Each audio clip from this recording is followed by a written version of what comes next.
کیا آپ کو معلوم ہے کہ عربی میں کیا کو شروع میں لگا کر سوال کیسے بنایا جاتا ہے؟ جیسے کیا یہ گھر ہے، کیا یہ بازار ہیں، اس طرح۔ اگر نہیں تو آج کا سبق آپ کے لیے بے حد اہم ہے۔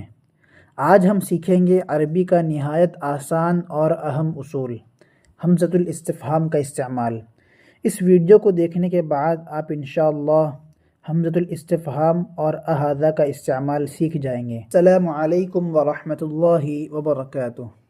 محترم ناظرین کرام، اس سے پہلے والے اسباق میں آپ کو یہ بتایا گیا تھا کہ جس طرح ہم اردو میں کسی چیز کے متعلق سوال کرتے ہیں کہ یہ کیا ہے، تو اس کے لیے ہم استعمال کرتے ہیں ما ھذا اور ما ھذہ کا، اور یہ بھی آپ کو بتایا گیا تھا کہ ان دونوں میں سے کون سا مذکر کے لیے استعمال ہوگا اور کون سا مؤنث کے لیے استعمال ہوگا۔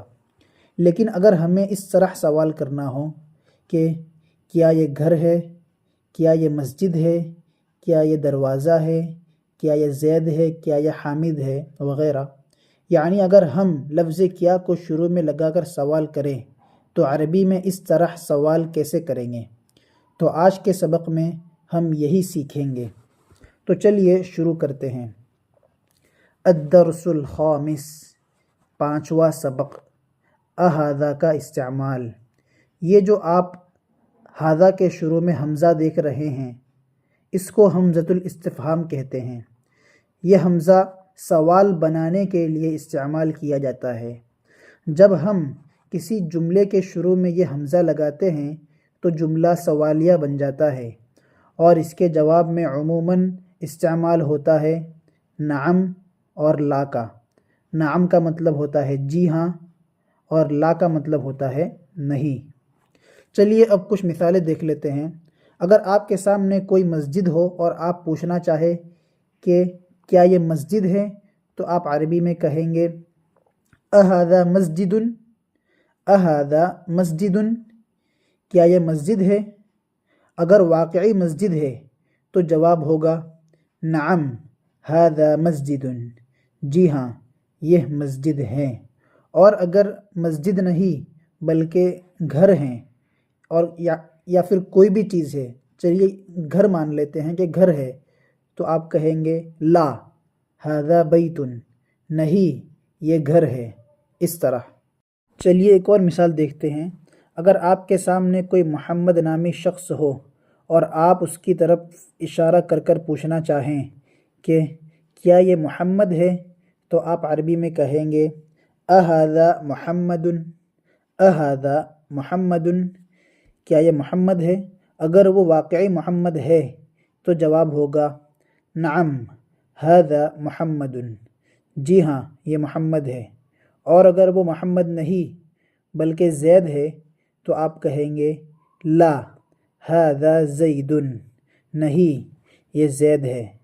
تو دوستو، آج کے سبق میں ہم نے سیکھا، آج کے سبق کا خلاصہ یہ ہے، جب ہمیں کیا لگا کر سوال کرنا ہو تو ہم جملے کے شروع میں حمزہ استفہام لگاتے ہیں، جیسے کہ ھذا مسجد، یہ مسجد ہیں۔ اب اگر اسے سوال بنانا ہے کہ کیا یہ مسجد ہے، تو اسے آپ عربی میں کیسے کہیں گے؟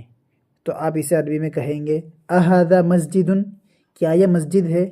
اب آپ ایک چیز دیکھیے، ھذا سے پہلے جو لفظ آپ کو دکھائی دے رہا ہے، ھذا سے پہلے، اسے حمزہ کہتے ہیں۔ حمزہ کچھ اس طرح دکھتا ہے، تو سوال کرنے کے لیے آپ ھذا سے پہلے حمزہ لگا دیجئے، جیسے کہ اھذا مسجد، کیا یہ مسجد ہے؟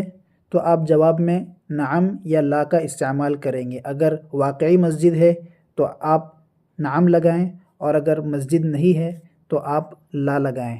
چلیے اب میں آپ کو چند الفاظ دے رہا ہوں، آپ ان کے شروع میں اھذا لگا کر سوال بنائیں اور پھر نعم یا لا لگا کر جواب دیں۔ سوق، بازار، قلم، قلم، کتاب، کتاب، بیت، گھر۔ اب آپ ان سے پہلے اھذا لگائیں اور اس کے بعد اس کے جواب میں نعم یا لا لگا کر آپ جواب دیں۔ تو دوستو اب آخر میں آپ کو بس اتنا ہی کہنا چاہوں گا کہ اس سبق کی آپ خوب مشق کیجئے، سوال بنائیے اور جواب دیجئے۔ احاذہ لگا کر سوال بنائیے اور پھر نعم یا لا لگا کر جواب دیجئے۔ آپ روزانہ چند منٹ اس کی مشق ضرور کیجئے، کم از کم 10 سے 15 منٹ آپ مشق کیجئے احاذہ اور پھر اس کا جواب بنائیے۔ انشاءاللہ آپ عربی میں اعتماد کے ساتھ سوال کرنا سیکھ جائیں گے۔ اگر آپ کو ویڈیو پسند آیا ہو تو آپ لائک کیجئے اور چینل کو سبسکرائب بھی ضرور کیجئے۔ اگلے سبق میں ایک بار پھر ملاقات ہوگی۔ السلام علیکم ورحمۃ اللہ وبرکاتہ۔